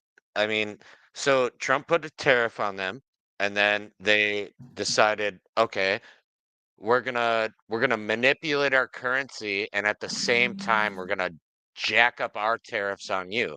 And Trump was like, hell no, you're not gonna do that. I'm jacking up the tariffs to 125%. So I man, this is my president. That's it. Mm. Yeah, I would Those are agree, my and thoughts. I'm in agreement, with him. What are your thoughts on the Save Act? What are your thoughts on, the Democrats that says, that women can't get, a birth certificate or a passport, or minorities, black folks out there can't get an ID. What do you say to that? Well, I know that all of that is a load of crap because everyone that is born in the United States has a birth certificate, and you can get one if you lose it. And it's not very difficult. It's just a phone call. And as far as what was the other thing? Ah, shit. Sorry, I forgot. Women being able to get, IDs, or not, Oh, or women. even the I change, even the I name don't even changes. understand that. I don't even understand that. That doesn't even make sense to me. So I don't. Whatever. No. I mean, you Yeah, can just. it's There's no talking to these people. They're just making things up as they go, and it's just so annoying to keep up with. To be honest, it's actually kind of hurting my brain a little bit trying to think about how stupid you could be to think of all this crap. I know, Uh, I know, it's crazy. that's it. Well, Yeah. I appreciate you pulling up, EDH. We got Eric. I All want to get right. Eric in today, Get him but in. definitely appreciate you Nice. pulling All right. up, and appreciate you supporting the channel, man. Take care, man. Yeah. Thanks, bro. Later. Hey, Island Girl, I need to have you pull up today. Can we get a young lady to pull up today? I need to have you pull up. I'd love to hear your take on China and the moves that they're making in the Caribbean. I'd love to get you on here to explain that. Let me pull my guy Eric up in here. What's going on, Eric? How you doing this morning, brother? Pretty good. As you can see, I have some different lighting going on. I have a little bit of eye strain headache going on today. So And I wanted to show you. I wanted to show you this great big 24-pound cat. Like, here Oh he my is. goodness. He's Oh wow. he's a pretty big boy. He's always whining. Oh my goodness, that's a big boy. Yeah. Yeah. Fussing at me. Okay. He'll pay me back later for that. So. Oh, so I want to say something totally off subject here. So. Go for it. I want to get this off my chest. So I regret like voting for Obama, and I regret the Gay Marriage Act. I was a big supporter of that because I knew a gay couple, and they gave me this big sob story about they were worried that if one of them got sick, that the family members would come in and take over. And they wouldn't have any kind of legal ground to stand on because they built this life together for 30 years. The family could just come in and take it over. But so where I was going with this is I still kind of regret like pushing that ideology and supporting that, because I feel like what has happened now is we've opened up Pandora's box to where now we have like the pedophiles that are trying to say, oh, this is an orientation, and they're trying to attach themselves to the lesbian, gay, bisexual movement. So I just want to get that off my chest. I really regret I really regret supporting gay marriage, and I've also come to realize too, like, you can't. It kind of go. How do I say this without sounding? Well, this is not really a politically correct show, but it kind of like. I'm not gonna say being gay goes against the laws of nature, but like the only way that humans can reproduce and have like a continuing population and not have population decline and not have declines in society is people have to get married between like a man and a woman. So I guess now that I'm older and I can kind of see like a bigger piece of the picture, I feel, I guess I'm realizing that gay marriage is not all it's cracked up to be. Yeah. Yeah, well, it was one of those things, and to be honest with you, Eric, I think you and I had some similar sentiments. Being a follower of Christ, I didn't necessarily agree with gay marriage, just due to the fact that I believe that marriage is a covenant that God has bestowed upon us between a man and a woman. But I understood looking at it from a civil union perspective. And at that time, I was a whole heck of a lot younger than I am today, and a whole heck of a lot less learned than I am today as well. Right. And I didn't understand the consequences. At that time, I didn't understand the consequences. And the crazy thing about this is that I was one of those kind of people like, hey, that's not me, that's not my lifestyle, but you're an adult, do what you want to do. Yeah. Not really understanding what the long game was for them. And my wife, this is the truth, before she was my wife, because we wasn't married at that time frame, but she said, you do know that this is going to open up something else. This isn't the end. This is the beginning. And she said this a long time ago. Right. And I was like, what do you, and I didn't at that time, I didn't understand it. I'm like, hey, I know what I believe. I don't think, you're an adult, do what you want to do. And then as the years progressed, I slowly but surely started to see what she was talking about. Right. And as I, gained some more understanding, and then, because if you recall, and I'm sure you recall, at that time, the T wasn't even there. It was just LBG. Yeah. And then all of a sudden the T came, and then all of a sudden all these other letters after, and then they threw a plus. Yeah. And then you're like, well, what does the plus symbol mean? What does that mean? Right. So it was almost a situation to where it's like you gave them an inch and they kicked the door open, and now they've taken a mile. Yeah. And they're basically forcing it down folks' throat who don't necessarily believe it, and say that if you don't agree with it, if you do not support it, now you're racist, you're a phobe of some sort, or whatever the case may be. Right. And it's just unfortunate. And so I was one of those people, and the crazy thing is, during the Obama years, at least that first time around, I think everybody fell for a campaign that was masterful. that he ran. That campaign was masterful. I don't think a lot of people know that campaign was a very similar campaign that Adolf Hitler ran almost 100 years prior. Very similar. I never heard of that comparison before. Yes, go look it up.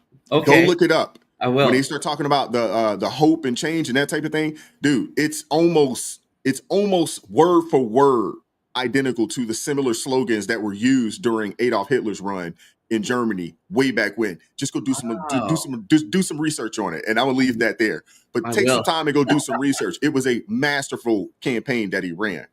Yeah. And now we had 8 years of this guy, and we're dealing with the ramifications of his administration, and we're still dealing with it today. And you look at, race relations is as worse as it's ever been.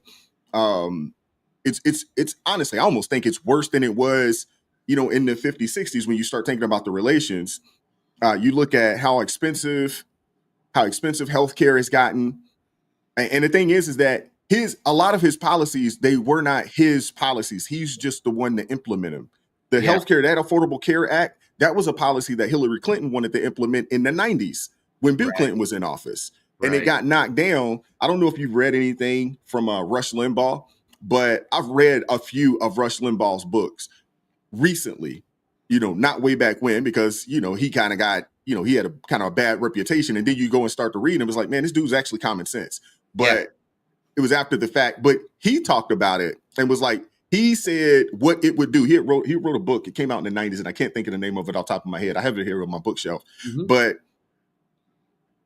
what he said would happen if they tried to do what Obama implemented in this Affordable Care Act, everything that he said would happen, did happen. And now you look at healthcare today, insurance premiums are through the roof. Yep. Insurance deductibles are through the roof, and the cost of insurance is crazy. And now you have people still complaining that, hey, we can't afford healthcare anymore. And it didn't help the problem. It actually exacerbated the problem. I mean, it's just unfortunate. Yeah. Yeah. So I know to be with Rush Limbaugh again, when I was younger too, I used a couple times I would hear him on the radio. And when I think back, he would have been like, I think the 90s equivalent of today's, who's the guy that runs, who's the guy that talks about the frogs being gay? Alex Jones. Yeah, Jones. Yeah. I kind of feel like Rush Limbaugh would have been like the 90s version of like Alex Jones, but I think Jones, he's a lot more radical. No, you're right. No, Jones is a lot more radical.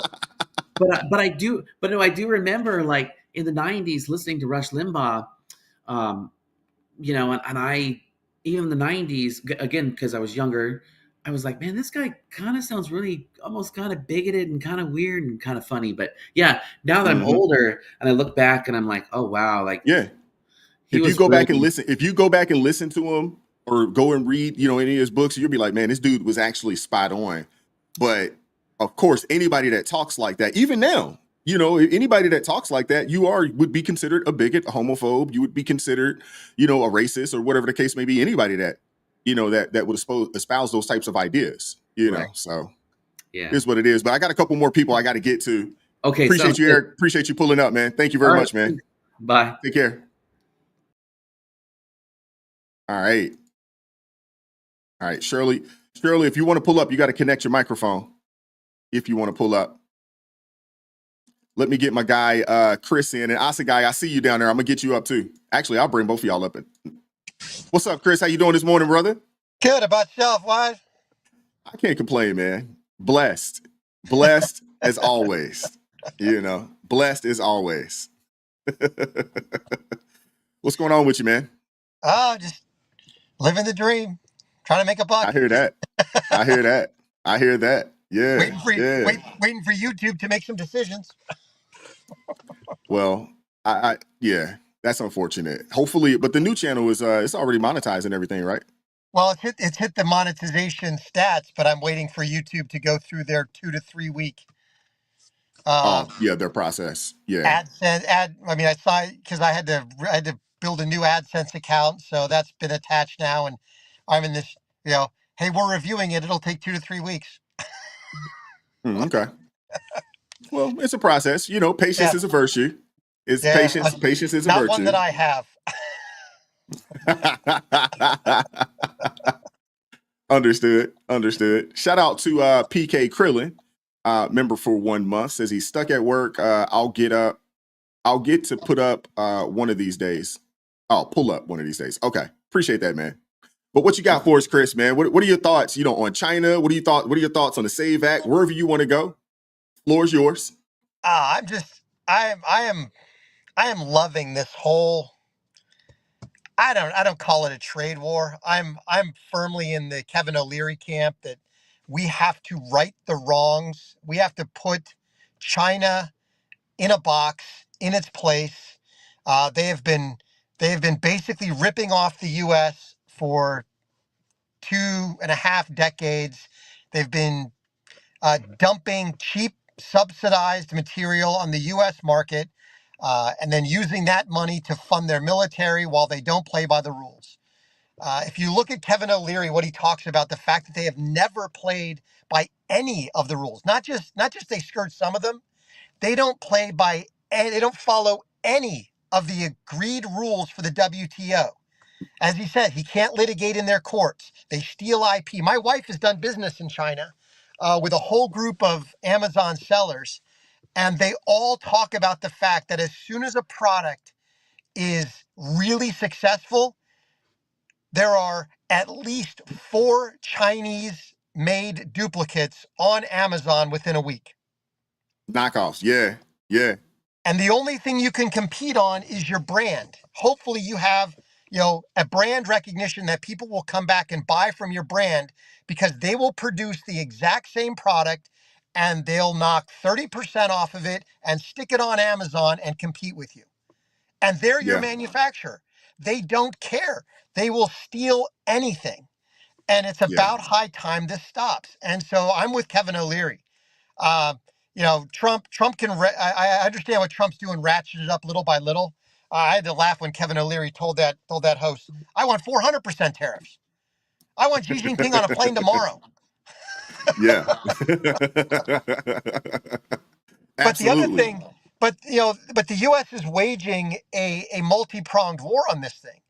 Kevin O'Leary talked today about the fact that the new director of the SEC, he has personally reached out to him and asked him, uphold the law and delist these Chinese companies.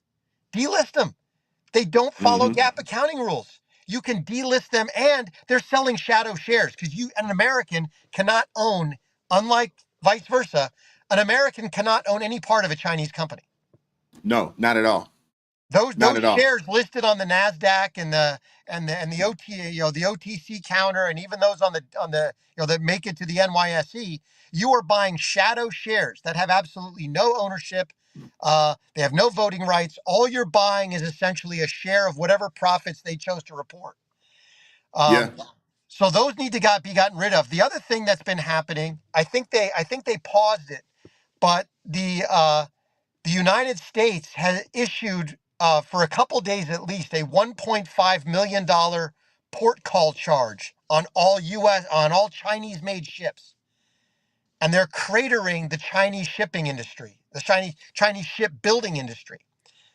They got no new orders in March. They only had one new order in February, and they had like 5 in January. Meanwhile, Japan has picked up all of that slack for new capital shipbuilding, for making, big merchant marine ships. Oh, And the okay. U.S. is trying to transfer that to us because we need to build ships again. But Yes. basically they said, hey, anytime a Chinese-made ship brings a port of call in the U.S., it's $1.5 million. So if you make 5 ports of call on that run, it's an extra $7.5 million. And basically everybody said, yeah, I can't buy Chinese ships. Sorry. I mean, Yeah, it's a absolutely. multi-pronged war that they're waging, and it's brilliant. It is. It is. And before you continue, shout out to Jane Fecto, gifting 5 ARP family memberships. Appreciate you. Thank you very much. Now, Chris, what do you say to the citizens out there, American citizens that are upset or scared that their iPhone is going to cost them, an extra $1,000 or $1,500, or that other products that they quote unquote like to purchase is going to cost them a little more? What do you say to those people? I say, look, you're right. For a while, initially, that iPhone may cost double what it costs today if you have to buy one. So don't buy one for a year. I mean, live another 6 months. Wait, because two things are going to happen. One, Apple has already announced that they're going to transfer a lot of their manufacturing to the United States. They're going to use automation. Yeah. So now instead of your iPhone, once they get that factory built, instead of your iPhone costing you $1,000, it might cost you 1,300. Right? It's going to be a slight price increase. But what's going to happen is if Trump is successful in doing what he's doing, he's going to reorient the global economy and we will reshore American manufacturing.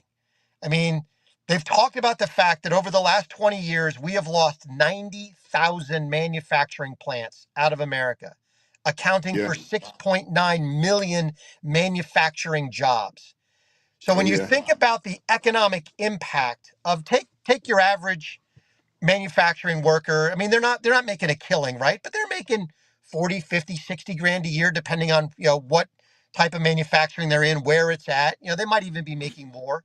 But Chris, before you Yeah, go, people say they're not making a lot of money, but there was a time with 40, 50,000. Even now, 40, 50,000 would put you in a position to buy a home if you have a dual income household that makes, 40, $50,000 a piece. That's a 80 to $100,000 a year household. You can purchase a home with exactly. that. But when you think about 7 million jobs, let's just say they're paying 50 grand, okay?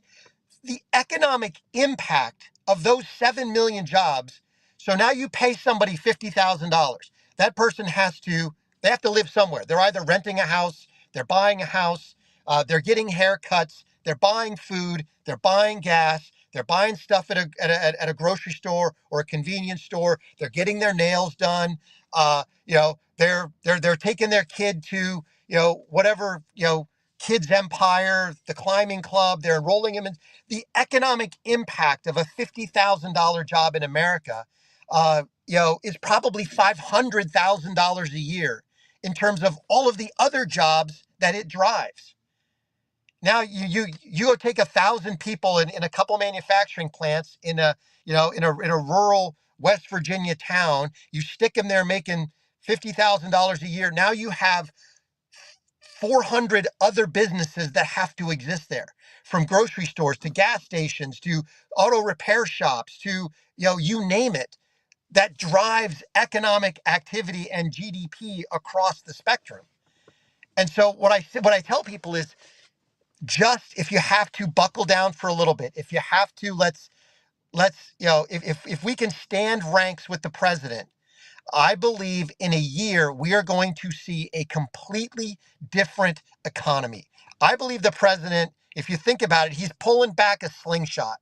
He's pulling back this elastic band, and it's getting tighter and tighter and tighter and tighter. And eventually, when we hit critical mass and we get enough investment, when he gets the actual, big beautiful bill passed, and we get the corporate income tax rate down to 15%, and we get no tax on tips, no tax on overtime, no tax on Social Security. We get a massive, you know, uh, middle class tax cut.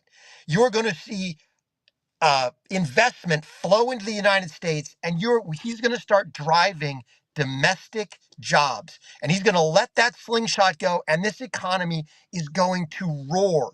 But it's not going to roar because we're buying cheap crap from China and exporting U.S. jobs everywhere, and only the wealthy get rich.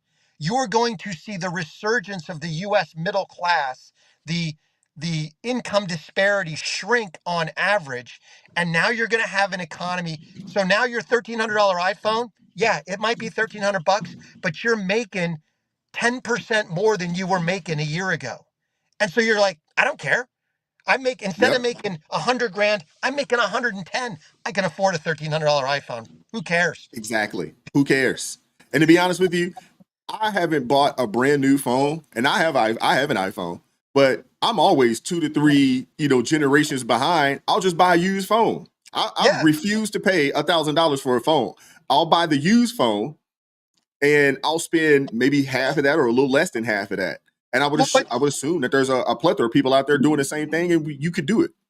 Well, guess what's going to happen? T-Mobile, Verizon, and AT&T are going to be like, you know what? We're not generating any new customers. So they're going to subsidize. Your iPhone's still going to cost you $1,000. They're just going to subsidize it more because they want you spending $150 a month for their cell phone service. Well, the other thing too with that though is, Chris, is that they'll say, hey, we'll subsidize you and you can finance the phone. They'll get that money back on the back end anyway. Exactly. But I believe if we stand with the president, I think what he's doing in terms of reorienting the global economy around America.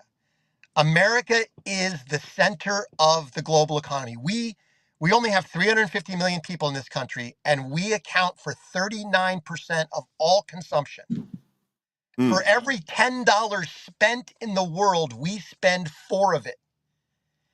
So we should dictate the rules. The fact that we haven't for the last 50 years is an indictment on our leaders because they have been everybody but America first. They've been America last. Let's fund the rest of the world. Let's destroy America while we enrich the rest of the world. And I think it comes back to the fact that, when you listen to Pelosi and Schumer and the clips that have been making their way around, the internet lately, them talking about tariffs, them talking about all these issues that were supportive of U.S. working class people. Either they were lying back then, which is absolutely possible, or they were telling the truth, but what happened in the last 20 years is the globalists and the deep state got their hooks into them, and now they are 100% the globalist agenda. And the globalist agenda is destroy America, because America is Western civilization. It is the underpinning of everything West and freedom. And if they can destroy America, then they will recreate what they really want, which is a worldwide Chinese society. It's quasi-capitalist. It makes everybody at the top wealthy. Everybody at the bottom is a slave. They're a serf. They're controlled. It's a technocracy. You have social credit system. You will do what they tell you to do. You will live in a box. You will own nothing. You will eat bugs, and they will have all the wealth and the power. It's essentially the recreation of the 1700s European aristocracy without calling people kings and queens. That's it. And with that being said, Chris, we're going to let you go. I got one more person I got to get in, but that was freaking awesome. Bruh, if you got time, we got to get you on. I'd like to have you come on at least once a week as a contributor, man. Hey, you're cooking. Bud. You got it, man. I'd love to. All right, man. Hey, take care, Chris. Appreciate you pulling up this morning. All right, you too. Shout out to my guy, Chris, man. Shout out to my guy, Chris, man. Cooking. He was cooking this morning. We got a couple, little bit of quick house cleaning real fast. Shout out to Jamie Heffington joining the ARP family, ×2.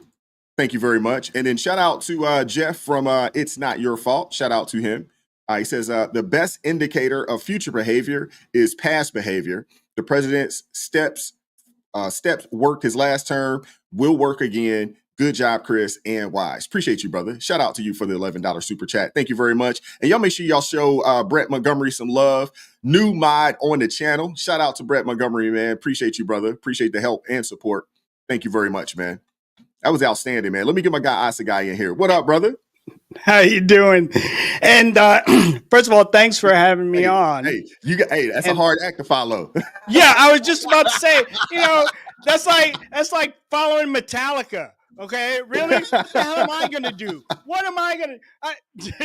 I feel so, but I tell you, he hits the nails on the head. I listen and I watch you and him every day.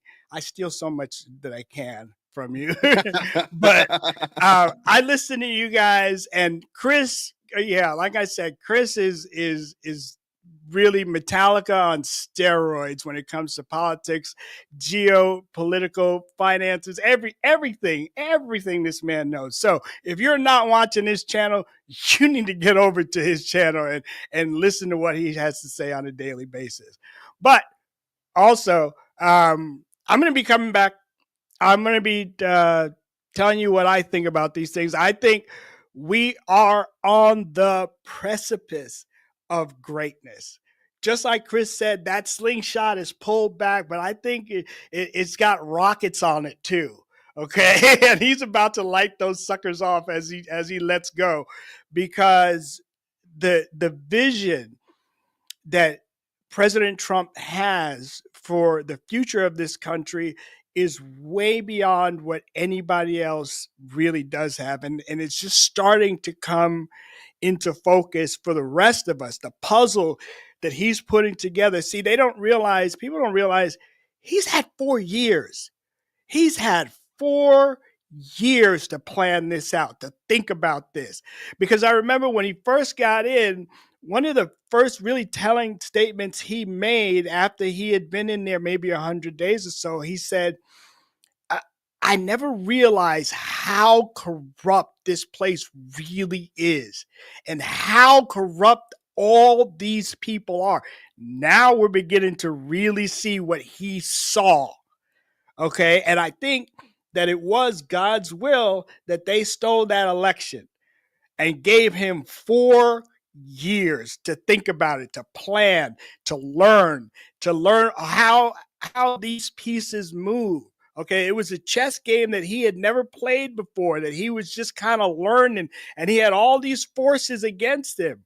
All right, moving, tapping him on the shoulders and moving pieces where he wasn't looking, that sort of thing. But now, no. He put together the A team, okay, in Hegseth, in Caroline Levitt. I mean, that little girl is like WWE, WWF, UFC, Yeah. all of them put together. She just off the top rope on reporters talking nonsense. She's like, that's stupid. And you stupid for asking that. I love her. I love her. She is awesome. But yeah, I've been keeping track, and I'm telling you, this man is playing 4D chess. He's going to do things. And one of the things that I was thinking about too is that all of these countries that are going to want to do business here can take all of those things that China has been producing and start producing it in their own version here. Okay, so even Venezuela can decide to make that widget that's being made in China and open up a company here. And that ties us economically. Okay, that helps them out. And we can do this all around the world to China.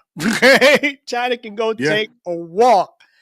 All right. And I'm specifically now, even on Amazon and everything, I'm specifically looking to see whether it's made in China. Okay. I will pay the extra money. Yeah. I was I've looking been making more of a concerted effort to do so. Definitely. I've been making more of a concerted effort to do so. Shout out to Joseph Forsini for the $9.99 super chat. Says excellent show, great guest. Appreciate you, brother. Thank you very much. Yeah, I'm telling you, it's we are, I really think about it this way: to know your place in time and history. After the Great Depression, no one knew World War II was coming. And no one knew the boom after World War II was coming. I mean, the economic boom that the United States produced, and the lifestyles and how everybody mean income just kept going up and up and up and up. But also think what we could have been if we didn't have all this other crap weighing us down. The United States is Michael Phelps with body weights and everything strapped onto him. And President Trump is now cutting those weights. Okay. Yeah. He's like, let's see how fast we can really go. And that's exactly what's about to happen. He's getting rid of all the dead weight. And once that's happened, we're going to fly through that pool. Okay. And everybody's just going to be astounded as to what we're going to be able to produce in this country. I'm telling you. I'm I mean, excited. Trump said what he said, the golden age of America is here. And I mean, I've tried to talk to people, in my family, just folks that I meet, out and about, and they'll complain and they'll say, "Oh, Trump." And I'm like, hey, just hold your horses. hold your horses. You know what I'm saying? I mean, and then the other thing that I ask is, okay, you don't like what he's doing, but who has another solution? Who has an alternative solution?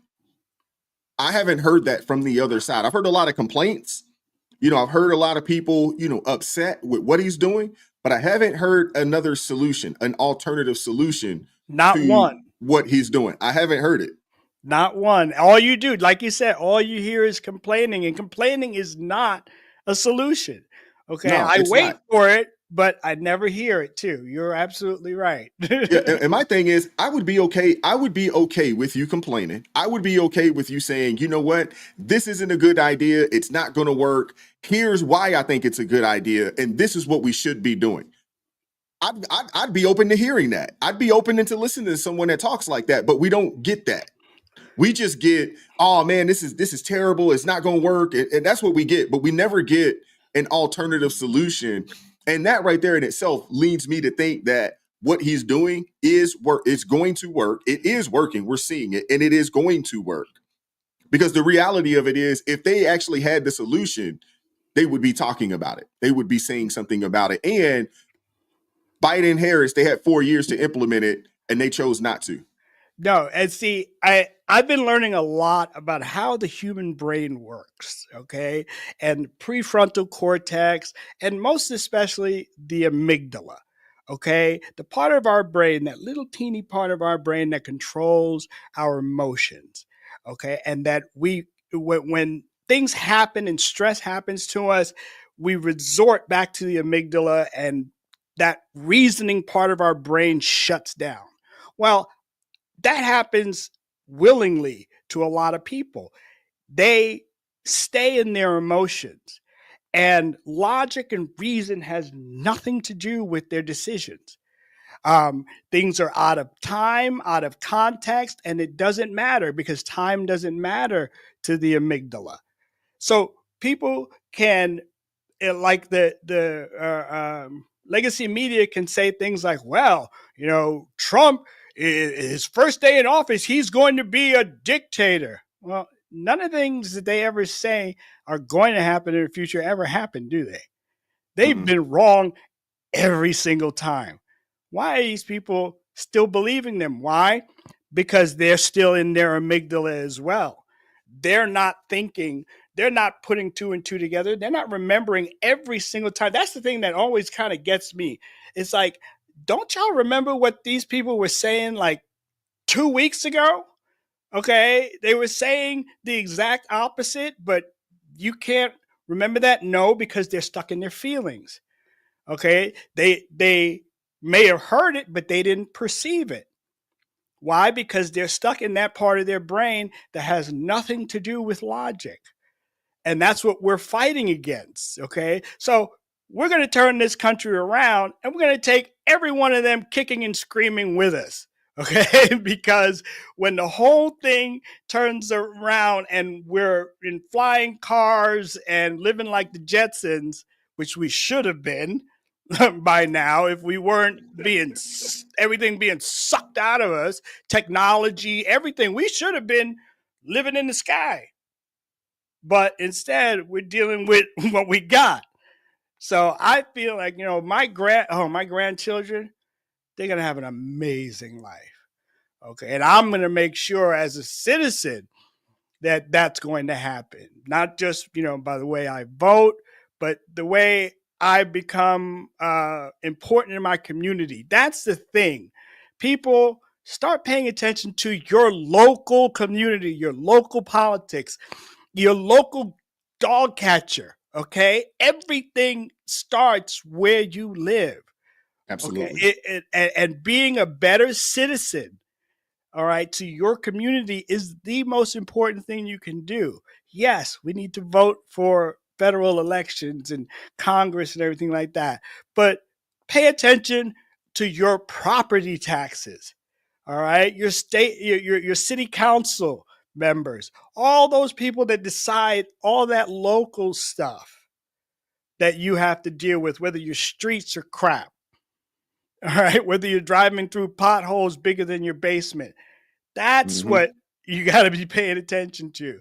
So I'm trying to be more of a security force for my, community.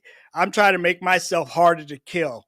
Okay. I've been learning from guys like this guy, Killer B, Kenny Bigsby Jr., ex-Navy SEAL, just a badass of a human being. Okay. You guys got to check out some of his stuff. All right. But, so that I can be contributing to my community, to help. If I'm out and about and something happens in my community, it's going to take at least 7 minutes for the police to be there, or you want me to be there, because I've been trained too. Okay. Yeah. I've been trained too. So, all these things I think are going to play out. I think Trump's doing such a wonderful, I tell you, this is winning and winning and more winning. Okay. Absolutely. I agree with you. I'll take it all. Let's just keep going and going and going.